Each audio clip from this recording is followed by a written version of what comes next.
Ẹ̀yin èèyàn ilé ìwò lẹ ṣe ẹ káàbọ̀ sí Mashola Gist TV. Ṣé àlàáfíà ni ẹwà gbogbo lè ń kọ́ akó ọ̀sẹ̀ tún? Ọ̀sẹ̀ yìí asọ̀yìn sówó asọ̀yìn sọmọ asọ̀yìn sálàáfíà. Ẹ̀yin èèyàn ilé gist tá a gbé wálé ní gist kábíyèsí Ẹlẹ́gùṣì ni. Wọ́n ní kábíyèsí Ẹlẹ́gùṣì wọ́n wá sí ọ̀dọ̀ kábíyèsí wa Ọọ̀ni of Ifẹ̀ bàbá wa Adéyẹyè wípé gbogbo nǹkan tó ń ṣẹlẹ̀ sí àwọn gbọ́ yìí inú àwọn ò dùn lórí bí àwọn olórí ṣe kó picture Queen Naomi kúrò nínú palace. Ẹ̀yin èèyàn lé wọ́n ní ìyàtọ̀ sí yẹn wọ́n ní Queen Naomi ti sọ fún wọn ní gbogbo ìgbà pé àwọn ò lè bá àwọn olórí yìí gbé kí wọ́n ṣe nǹkan sí ọ̀rọ̀ àwọn olórí kíákíá. Ọba Ẹlẹ́gùṣì tẹ̀síwájú wípé àwọn mọ̀ wípé wọ́n ti ra ilé fún wọn wípé ṣùgbọ́n kí ni ó dé tí wọ́n fi kó lọ sí ilé tí wọ́n rà fún wọn tó jẹ́ pé wọ́n ṣì wà nínú palace yẹn. Wọ́n ní kábíyèsí ni wọ́n ń ṣe renovation ilé náà. Wọ́n ní òkè wọ́n ń ṣe renovation ìgbà wo náà máa parí àsìkò wo náà máa parí. Wọ́n láwọn fún wọn títí di June. Òkè ẹ fún wọn títí di June. Ìyẹn ò ń ṣe wàhálà ṣùgbọ́n nǹkan tó ṣe kókó òun ni wípé kí ni ìdí tí àwọn olórí yìí tí wọ́n fi kó picture Naomi Queen Naomi kúrò ní inú palace yín. Wọ́n ní kábíyèsí ni wọ́n ti dá padà. Òkè wọ́n ti dá padà ṣùgbọ́n ọ̀rọ̀ yẹn ò gbọdọ̀ lọ bẹ́ẹ̀.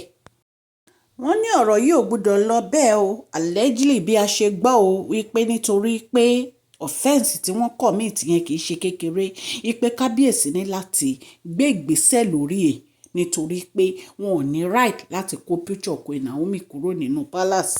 Ipe gbogbo nǹkan tí kábíyèsí ń sọ pé wọ́n ń ṣe kábíyèsí ń fi wọ́n sílẹ̀ ni. Ipe ṣùgbọ́n ipe wọ́n ti ẹ̀ kó picture yìí kúrò nínú palace kí ni bọ́nà kó lọ kí la mọ̀ tán ṣe sí picture yìí. Wọ́n ní kábíyèsí Ẹlẹ́gùṣì wọ́n continue láti sọ fún kábíyèsí pé láìsí Queen Naomi àti Tádéníkáwò kò lè sí kábíyèsí nítorí pé kò sí bó ṣe lè sọ ìtàn kábíyèsí tí wọ́n ní dárúkọ Queen Naomi àti Tádéníkáwò. Wọ́n ní tí wọ́n bá sọ ìtàn kábíyèsí wọ́n ní wọ́n á sọ̀rọ̀ nípa Queen Naomi àti Tádéníkáwò ní. Wọ́n ní kí kábíyèsí ṣe kíákíá lórí ọ̀rọ̀ yìí. Ẹ̀yin èèyàn lé ẹ jẹ́ ká jọ wọnú gist tèmi. Mashola Gist TV ń kí yín. Mashola Gist TV ń kí yín. Adúpẹ́ adúpẹ́ atọ́pẹ́dá. Mashola Gist TV ń kí yín. Mashola Gist TV ń kí yín o ní ẹ ṣé o lọ́wọ́ ọkùnrin lọ́wọ́ obìnrin lọ́wọ́ ọmọdé lọ́wọ́ àgbà lórí gbogbo bẹ́ẹ̀ ṣe ń comment ten like ten share adúpẹ́ adúpẹ́ ní ọwọ́ gbogbo yín. Mashola Gist TV ń kí yín. Ẹ̀yin olólùfẹ́ wa ẹ káàbọ̀ sí Mashola Gist TV. Ṣé àlàáfíà ni ẹwà gbogbo lè ń kọ́? Orúkọ mi ni Mashola kò yí padà. A máa ń sọ̀rọ̀ nípa celebrity gist, royal gist, politics àti gbogbo nǹkan tó ń ṣẹlẹ̀ ní agbègbè orílẹ̀-èdè bàbá wa ní ilẹ̀ Nàìjíríà. A ń sọ̀rọ̀ nípa celebrity gist, royal gist, politics àti gbogbo nǹkan tó ń ṣẹlẹ̀ ní orílẹ̀-èdè wa. Ẹ̀yin èèyàn lè tẹ̀bà tí subscribe ẹ tẹ notification bell kẹ́ ẹ subscribe so that a bá ti post any gist ẹ̀ máa rí. A ń sọ Yorùbá lórí channel yìí nítorí pé a fẹ́ gbàgbé àṣà àti èdè wa. Ẹ̀yin èèyàn lé à ń ṣe advert lọ́lọ́kùn òjọ̀kan lórí channel yìí ẹ kàn sí wa ní Mashola Gist TV. Ọlọ́run Elédùmarè á bá mi gọ́wọ́ yín sókè o. Ọlọ́run Elédùmarè á bá mi ran gbogbo yín lọ́wọ́ o. Òkè òkè ni ọlá yín á máa lọ o. Ọlá yín ò ní lọ ìsàlẹ̀ láíláí. Ẹ̀yin èèyàn lé bí a ṣe gbọ́ wọn ní ọba Ẹlẹ́gùṣì wọ́n ní wọ́n gbọ́ lórí gbogbo nǹkan tó ń ṣẹlẹ̀. Nítorí ẹ̀ ni wọ́n fi lọ sí palace kábíyèsí. Wọ́n ní lórí picture tí àwọn olórí kó kúrò nínú palace wọ́n ní kábíyèsí ọba Ẹlẹ́gùṣì gbọ́ o. Wọ́n ní wọ́n lọ bá kábíyèsí. Wọ́n ní wọ́n lọ visit wọn emergency visit náà pé. Ipe kí ló dé tí kábíyèsí tó ń dákẹ́? Ipe kí ló dé tí kábíyèsí ń dákẹ́? Ipe kò sí èèyàn kankan ní ayé yìí tó lè ní pé wọn ò mọ̀ wípé Queen Naomi àti Tádéníkáwò wọ́n jẹ́ èèyàn pàtàkì nínú ayé kábíyèsí. Ipe without Queen Naomi àti Tádéníkáwò kò sí èèyàn kankan tó lè dúró déédéé. Wọ́n ní àwọn méjèèjì yìí àwọn ni wọ́n ń jẹ́ kábíyèsí o. Ipe because without àwọn méjèèjì kábíyèsí is nothing. Pé kábíyèsí kan máa lajú wọn sílẹ̀ kí tàlùbọ́ kò wọ́ o. Ipe kan máa lajú wọn sílẹ̀ kí tàlùbọ́ kò wọ́. Ipe kí kábíyèsí kí wọ́n take action. Ipe kì í ṣe pé nítorí wọ́n return picture padà sínú palace. Ipe kí kábíyèsí take action lórí pé wọ́n ti lọ mú picture yẹn wọ́n kó kúrò níbi tí kábíyèsí kò sí. Ipe ìwà rẹ́dẹ̀rẹ̀dẹ̀ nìyẹn. Yàtọ̀ sí yẹn, ipe Queen Naomi ti ní àwọn ò lè bá àwọn olórí yìí gbé inú palace. Kí kábíyèsí tètè gbé ìgbésẹ̀ kó mú ìyàwó wọn padà sínú palace pé June ló tún ti ń kanlẹ̀kùn yìí. June ló tún ti ń kanlẹ̀kùn. June ní kábíyèsí dá fún everybody. Ipe June ló tún ti ń kanlẹ̀kùn yìí. Kábíyèsí tètè gbé ìgbésẹ̀ kíákíá. Pé kí kábíyèsí má máa fi ọ̀rọ̀ yìí kó máa fi ṣe nǹkan tó yẹ pé ó jẹ́ nǹkan kékeré, pé kì í ṣe nǹkan kékeré. Ipe nǹkan tí àwọn olórí yìí ń dánwò pé kì í ṣe kékeré. Báwo náà ṣe máa kó picture ìyàwó yín kúrò nínú palace? Wọ́n ní inú bí ọbẹ̀ Ẹlẹ́gùṣì gan pẹ̀lú gbogbo ọ̀rọ̀ yìí. Allegedly bá ṣe gbọ́ o, wọ́n nínú bí wọ́n. Ipe kò ń ṣe nǹkan tó bójú mu. Ipe kábíyèsí ralé wọn ò lọ bẹ̀. Wọ́n abandon lé yẹn. The only person tó kẹ́rù ẹ̀ ní Dr. Elizabeth àti olórí Tèmítọ́pẹ́. Wọ́n láwọn tó kù wọn ò kẹ́rù wọn ò lọ bẹ̀. Wọ́n ní kábíyèsí dẹ̀ ti ní tí wọ́n bá ti lọ bẹ̀ kí wọ́n lọ sign divorce. Wọ́n lọ bẹ̀ Ẹlẹ́gùṣì ní pé kábíyèsí máa pàṣẹ ni. Ọ̀rọ̀ ẹ pé kiri kan kábíyèsí pàṣẹ. Nǹkan tí kábíyèsí bá sọ òní abẹ́gẹ́. Wọ́n ní kábíyèsí Ẹlẹ́gùṣì ní why tó jẹ́ pé kábíyèsí ò take ọ̀rọ̀ yìí bó ṣe yẹ kán take.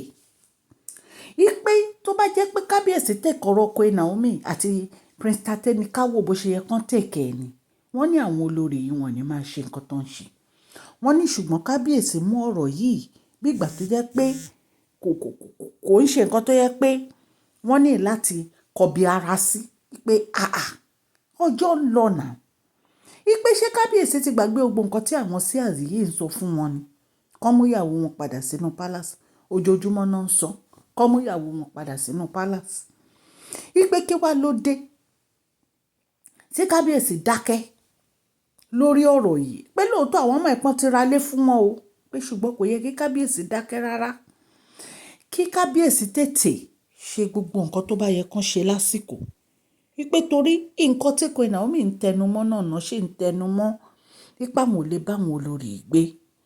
Pé so kí Queen Naomi ṣe nǹkan tó bá yẹ, kí kábíyèsí ṣe nǹkan tó bá yẹ kán ṣe fún Queen Naomi lásìkò.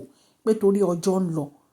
Ipe àwọn ò dẹ̀ ní láìkí Queen Naomi tún bínú. Ipe kábíyèsí mọ nǹkan tí àwọn ṣe kó tó dé pé wọ́n gbọ́ ọ̀rọ̀ wọn.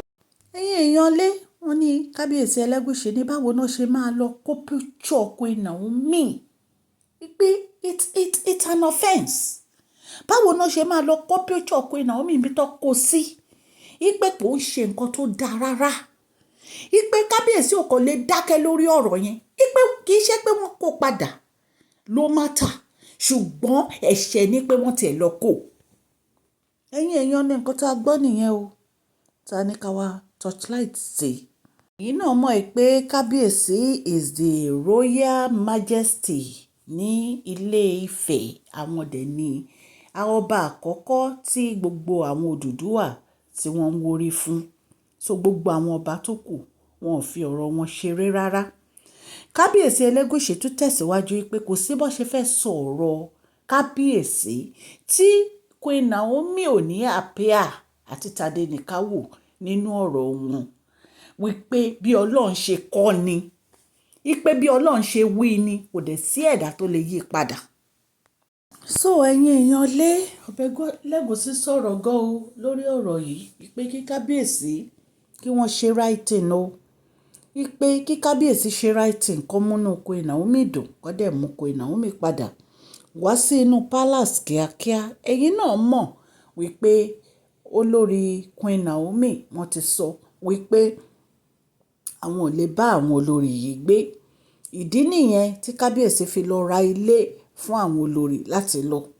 Ṣùgbọ́n àǹtí wa A, àǹtí wa M àti R wọ́n yarí, wọn ò kó lọ sí ilé yẹn, to the extent pé kábíyèsí ní láti wọ́ gbogbo mọ́tò wọn lọ síbẹ̀ ni. Ẹ̀yin èèyàn lé bí a ṣe gbọ́ allegedly nìyẹn.